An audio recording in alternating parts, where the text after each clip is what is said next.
There are places where the world grows thin, where stone circles hum with silence, where the mist never lifts, where white hounds with red ears run the ridges unseen. And, if you follow them, if you dare answer their cry, you might find yourself in Annwn. Annwn is the Celtic Otherworld, not buried underground, nor raised in the heavens. It lies beside us, hidden behind veils of time, of song, and of story. The laws that shape our world hold no sway there.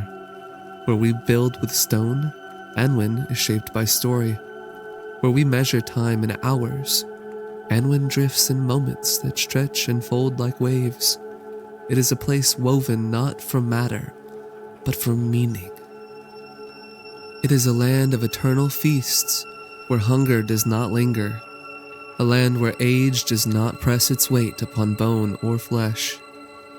Its kings sit in silver halls, their faces serene, their smiles slow, their eyes deep and unknowable. Here, the world is not ruled by what is, but what could be. Desire shapes the landscape, memory becomes road and river. To enter Annwn is to step into a place where dreams walk with men, where gods are near and watching. It is not a land of torment, nor a simple reward for the dead. It is something far stranger, a reflection, a mirror turned sideways, a world beside ours, waiting. In the earliest songs, Annwn ruled this world, his hounds white as bone, his gaze like winter silence. Later, his name faded like breath in frost, and in his place came Gwyn ap Nudd, white son of the deep.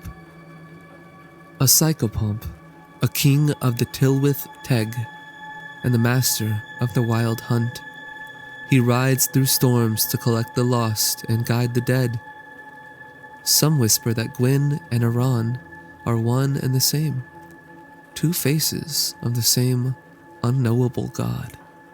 The first branch of the Mabinogion tells how Pwyll, prince of Dyfed, stumbled into Annwn's domain. He saw the spectral hounds, white with red ears, circling a stag, and let his own dogs claim the kill. A grave mistake. For in Celtic lore, white animals with red ears are always otherworldly. To touch them is to trespass. To pay the price, Pwyll exchanged shapes with Annwn. For a year and a day, he lived as a god. He fought Annwn's enemies. He honored Annwn's wife with chastity. And when he returned, he was forever changed. Pen Annwn, head of the Otherworld. In the poem Preiddeu Annwfn, King Arthur sails westward into the mists. He seeks the cauldron of the chief of Annwn, a relic of deep magic that will boil only for the brave, but never for the coward.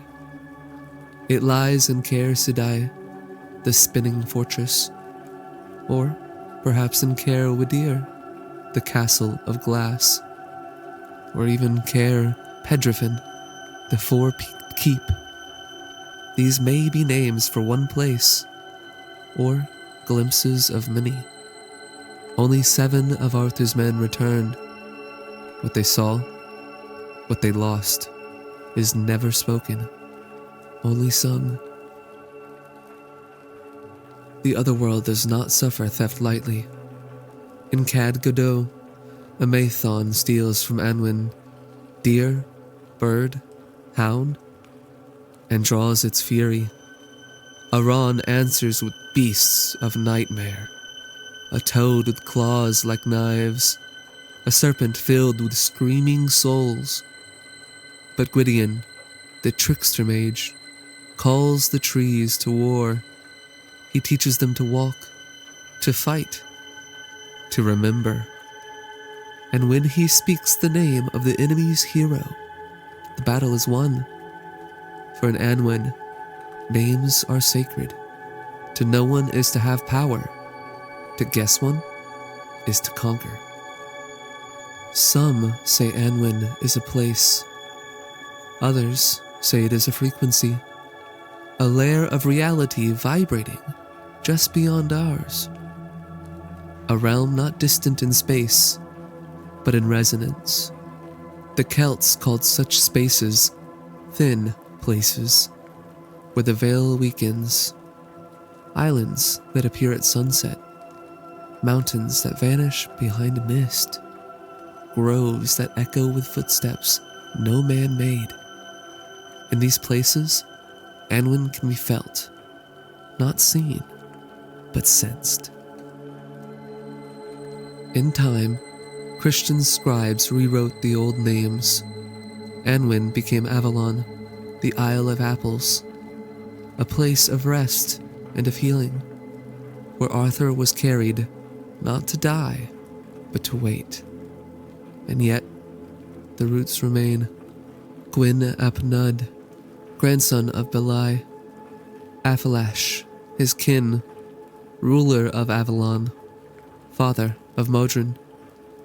The gods became saints, the stories scriptures, but the bones of myth do not forget.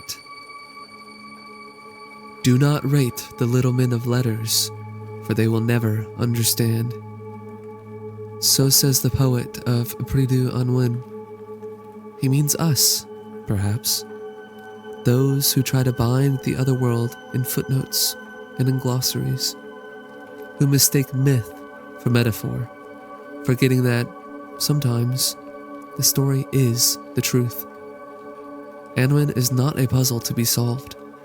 It is a door, and once opened, it cannot be shut without cost. You have been watching Forged in Myth, a tale whispered between worlds. If this stirred the soil of your soul, there are more stories to come, of wild gods, dying kings, the places where memory sings like wind through stone.